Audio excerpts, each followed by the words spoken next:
हाँ, तो मतलब जिस तरह माननीय प्रधानमंत्री नरेंद्र मोदी जी ने भावुक होकर इतने लोगों की जान चली गई है और ये हमारे लिए दुख की बात है। बहुत सारे लोगों की जान जा रही है, रोज़ 4,000 से ज़्यादा लोगों की जान जा रही है।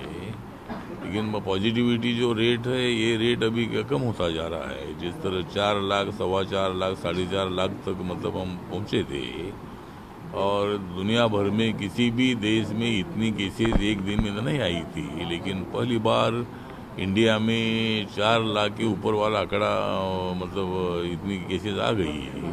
तो ये बहुत बड़ी चिंता की बात थी और सरकार की तरफ से भारी कोशिश भी हुई। लेकिन अभी डेथ का परसेंटेज बढ़ने का कारण ये है कि 2000 कोविड-19 का इफेक्ट 2020 में ये था कि जिनकी उम्र ज़्यादा हो गई, 60 के ऊपर हो गई है, और जिनको भी बीमारी है, पहले भी बीमारी कुछ न कुछ तो है, ऐसे लोगों की डेथ हो रही थी। लेकिन इस वायरस ने मतलब इतने लोगों की जान ली है कि उसमें नौजवान लोग, रोज़ एक्सरसाइज करने वाले बॉडी बिल्डर हो, नौजवान हो, कोई बीमारी नहीं, ऐसे लोग हो, ऐसे लोगों की भी डेथ हो चुकी है। और इसीलिए माननीय प्रधानमंत्री जी ने चिंता जताई है। लेकिन अभी आंकड़े कम हो जाएंगे और ये वायरस खत्म हो जाएगा। हाँ, मोदी सरकार जो है सीरियसली सब लोगों को मदद करना चाहता है, सब लोगों को मदद भी की है। अभी वैक्सीन पूरे देश भर में सभी राज्यों को दिया जा रहा है। बाहर भेजने वाला वैक्सीन को बंद कर दिया है और अभी सभी को वैक्सीन मिलेगा। एकदम तो मिलेगा नहीं, लेकिन टप्पे टप्पे से सभी राज्यों को और सभी लोगों को जिनको वैक्सीन लेना है, मतलब 18 साल के ऊपर वाले जो नौजवान लोग हैं, उम्र वाले लोग हैं, तो सभी लोगों को वैक्सीन मिलना चाहिए। लेकिन मैंने मांग किया है कि वैक्सीन तो जो लोग अस्पताल में आएंगे उनको ही वैक्सीन मिलेगा, लेकिन जो लोग अनाथ लोग हैं, जो लोग बेघर लोग हैं, भिखारी लोग हैं, ऐसे लोगों को भी जहाँ जहाँ वो सो जाते हैं वहाँ जाकर वैक्सीन लगाना चाहिए।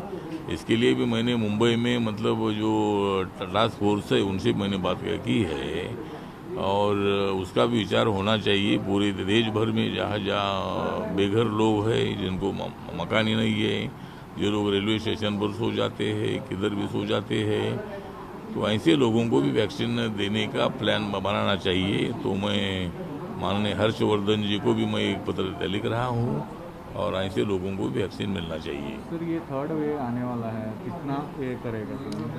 हाँ, तो थर्ड वेव अभी जो है ये आने की संभावना है। अगर वो ज़्यादा वायरस अगर आ जाता है तो अभी पूरे देश भर में पूरी तैयारी हो चुकी है। भारत सरकार ने पूरी तैयारी की है। वेंटिलेटर है, ऑक्सीजन है, रेमडेसिविर है, लस है, ऐसे मार्गों का अवलंब अभी किया जाएगा। और अभी जो प्रॉब्लम आए थे कि बेड नहीं मिला, ऑक्सीजन नहीं मिला, इसीलिए काफ़ी लोगों की डेथ हो गई है। लेकिन थर्ड फेज में ऐसा होगा नहीं, हम सब लोग तैयारी में है। पूरा ऑक्सीजन जहाँ जहाँ जरूरी है वहाँ प्रोडक्शन हो रहा है और अभी तीसरे फेज का सामना करने के लिए हम लोग तैयार है और हम तीसरा फेज का जो युद्ध है, युद्ध हम जरूर जीतेगी। ये हार गई थी, अभी फिर नेक्स्ट कॉन्टेस्ट कर रही है। अभी ममता जी को भारी सफलता मिली और उसका कारण ये है कि वहाँ बीजेपी को सत्ता आने की भारी संभावना थी। लेकिन वेस्ट बंगाल में ये हुआ कि ममता वर्सेस बीजेपी, और जो वामपंथी लोग वहाँ 30-32 साल तक सत्ता में रहे, कांग्रेस पार्टी भी वहाँ थी, लेकिन ये दोनों पार्टियों को बिल्कुल वोट मिला नहीं। उनका जो पूरा वोट है वोट ममता को चला गया और इसीलिए बीजेपी की 150 के ऊपर आने वाली जो सीटें हैं वो उससे आधी सीटें हो गई। लेकिन ममता को सफलता मिली, उनको माननीय प्रधानमंत्री जी ने बधाई भी दी है।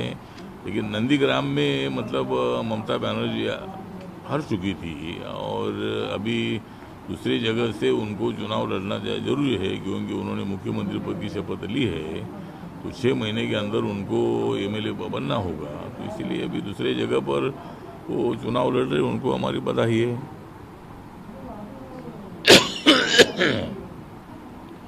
ओके सर, ये इसका गोवा का कैसे देख रहे हैं सर? गोवा में कोविड का भी केसेस बहुत आया था, ऑक्सीजन का भी प्रॉब्लम हुआ था और सेकंड साइक्लोन भी आ गया। हाँ, गोवा में मतलब जो कोरोना का साइक्लोन भी इस वक्त ज़्यादा आ गया, उसमें काफ़ी डेथ भी हो गई, केसेस भी बढ़ गई।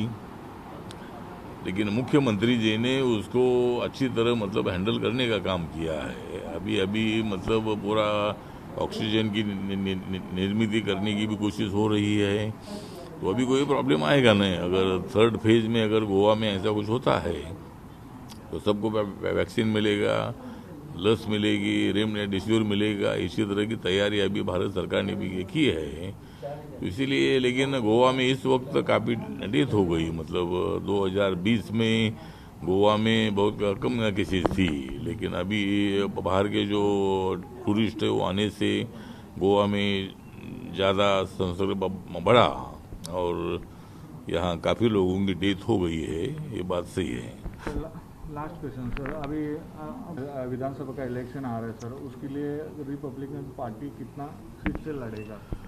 हाँ, तो मतलब 2022 मार्च में जो विधानसभा का चुनाव आने जा रहा है, तो वहीं से रिपब्लिकन पार्टी एनडीए का एक पार्टनर है और गोवा में भी हम चाहते हैं कि भाई बीजेपी के साथ हमारा अलायंस हो। तो यहाँ जो सीटें हैं उसमें से हमको लगता है कि एक या 2 सीट आरपीआई को मिलनी चाहिए और उसके लिए मैं जेपी नड्डा जी से बात करने वाला हूँ और प्रमोद सावंत जी जो यहाँ के सीएम है उनसे भी मैं बात करने वाला हूँ। और 1 या 2 सीट अगर आरपीआई को मिलती है तो पूरा सपोर्ट हम बीजेपी को करेंगे।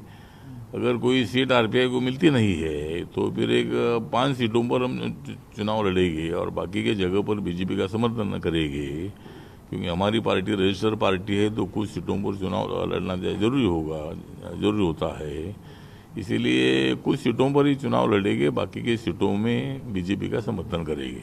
हाँ, तो मतलब जिस तरह माननीय प्रधानमंत्री नरेंद्र मोदी जी ने भावुक होकर इतने लोगों की जान चली गई है और ये हमारे लिए दुख की बात है।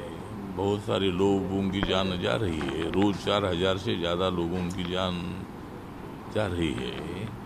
लेकिन पॉजिटिविटी जो रेट है ये रेट अभी कम होता जा रहा है। जिस तरह 4 लाख, 4.25 लाख, 4.5 लाख तक मतलब हम पहुँचे थे,